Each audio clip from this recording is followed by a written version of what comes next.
Shri Balaji tractors and Motors मध्ये कोणताही tractor खरेदी करा आणि मिळवा हमखास बक्षीस। तर मग विचार कसला करताय, आजच आपला ट्रॅक्टर घरी आणा। आमचा पत्ता पुणे नाशिक हायवे, कुकडी कॉलनी, नारायणगाव, तालुका जुन्नर, जिल्हा पुणे। 2:30 वाजता मी गावातून हे ठिकाणी आलो। मी माझ्या दुकानात बसलो असताना हे संबंधित जी या नावांचा मी उल्लेख केला आहे,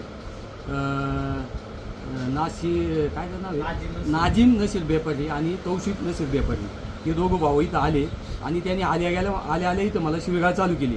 म्हणून मी दुकानातून पुढे गेलो आणि वो काय शिवीगाळ, तर त्यांनी तुझे हातपाय तोडू, तुझी विकेट टाकू, तुझा काय संबंध, आमचे नाव घ्यायचा, म्हणजे तुझं नाव घ्यायचा संबंधच काय, ही माझी इस्टेट आहे, गाडी कोणाला वाढेन द्यायची किंवा काय द्यायचं, मी बघेन ना।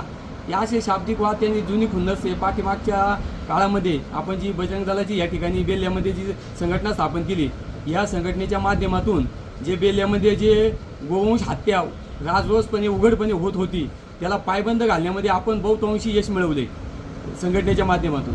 आणि त्यांच्यावर अनेक वेळा गुन्हे दाखल झाले, ही एक खुन्नस त्यांच्या डोक्यात आहे।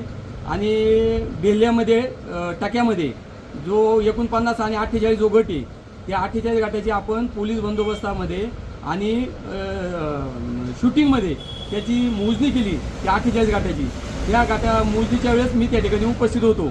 म्हणजे ते शादीखाना बंद झाला आहे, तो शादीखाना 48मध्ये असल्यामुळं आणि त्या शादीखान्याची एक खुन्नस त्यांच्या डोक्यात का ह्या व्यक्तीनंच ह्या सगळ्या गोष्टी अशा केल्यात। आणि त्यांचे जे 32 लायसन बाद झाले, जे व्यवसायाचे त्यांचे लायसन होते बेल्ला मार्केट कमिटीच्या हद्दीमध्ये, ते लायसन पण मी त्यांचे कायद्याच्या चौकटीपासून त्यांची सगळे गुन्ह्यांची माहिती घेऊन मार्केट कमिटीचे सचिव यांच्याकडे ती सगळी माहिती डिटेल्स दिली आणि त्याच्यामुळे त्यांचे ते लायसन बाद झाले। म्हणजे ते लायसन, शादीखाना आणि या बजरंग दलाच्या माध्यमातून त्यांचे जे व्यवसायाला पायबंद आला, ज्या अनागोंदी बेल्ल्यामध्ये चालत होती, या सगळ्या गोष्टीला पायबंद आला।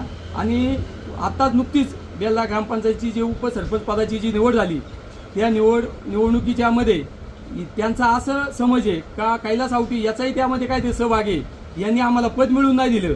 आणि ही खुन्नस त्यांच्या डोक्यामध्ये असल्याने त्यांनी आज माझ्यावर 2:30 वाजता हल्ल्याचा प्रयत्न केला, धक्काबुक्की झाली, शिवीगाळ झाली आणि हल्ला होत असताना माझ्या क्लिक झालं माझ्या डोक्यामध्ये।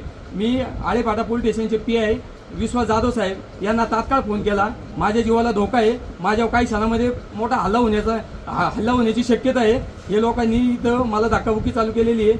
त्यांनी तात्काळ ते म्हटले तो मदत पाठवतो, त्यांनी तात्काळ बेल्ला आउटपोस्टला फोन केला आणि तिथून बेल्ला आउटपोस्टचा स्टाफ गोसावी साहेब आणि राणे साहेब या ठिकाणी आले आणि त्यांनी तात्काळ मला मदत केली। आणि जे संबंधित ते हल्लेखोर होते त्यांना दमबाजी केली आणि मग दमबाजी केल्यावर ते निघून गेले। आणि साहेबांनी सांगितलं तुम्ही संध्याकाळी आळेपाटा पोलीस स्टेशनला 7 वाजता या, आपण काय असेल कायदेशीर लिगली ॲक्शन त्यांच्यावर घेऊ। संध्याकाळी 7 वाजता जेव्हा आम्ही आळेपाटा पोलीस स्टेशनला जाणार आहे, बजरंग दलाचे जेवढे आमची सगळे संघटक आहे किंवा जी काही मुलं आहेत, या सगळ्यांना घेऊन आम्ही बजरंग दलाच्या माध्यमातून आळेपाटा पोलीस स्टेशनला एक निवेदन देणार आहे। त्याबाबत उद्या काय ॲक्शन घ्यायची, गाव बंद ठेवायचं, काय यांचा निषेध रॅली काढायची गावातून, याबाबत सगळ्यांशी बसून समन्वय साधला जाईल आणि त्यातून पुढची दिशा काय आहे ती ठरवण्यात येईल। बेल्ल्यामध्ये ज्या गोवंश हत्या झाल्या, जे मुंडके सापडले गेले, ते गोवंश हत्या ज्यावेळेस झाल्याचं निष्पन्न झालं, मी तात्काळ आळेपाटा पोलीस स्टेशनला फोन केला आणि ते आळेपाटा पोलीस स्टेशनला घेऊन या घटनास्थळी भेट दिली आणि ते हत्या झालेले गोवंश जे मुंडके होते किंवा त्याचे काही अवशेष होते ते घेऊन आम्ही तात्काळ आळेपाटा पोलीस स्टेशनला गेलो आणि मी स्वतः माझ्या नावानिशी मी या संबंधित लोकांना गुन्हा दाखल केलेला आहे। त्या ठिकाणी ही खुन्नस या लोकांच्या डोक्यामध्ये आहे आणि यापुढे आम्ही काय ॲक्शन घ्यायची आम्ही सगळे लोक बसून या ठिकाणी त्याबाबत निर्णय घेऊ।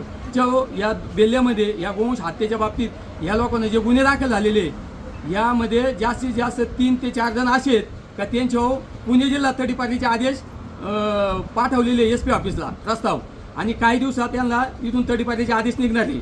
म्हणजे यांच्या डोक्यात ही खुन्नस आहे का याच्यामध्येही कैलास आवट्याचाच हात आहे। म्हणून ह्या सगळ्या अनुषंगाने ऑल ओव्हर यांनी तो माझ्यावर आज हल्ला केला आणि थोड्या दिवसामध्ये यांना ते तडीपारीचे आदेश निघतीलच। पण माझं असं म्हणणं आहे, हे ज्यांच्यावर हे तडीपारीचे आदेश प्रस्ताव पाठवलेत, यांना तात्काळ बेल्ल्यातून हद्दपार केलं पाहिजे, ही माझी भूमिका आहे।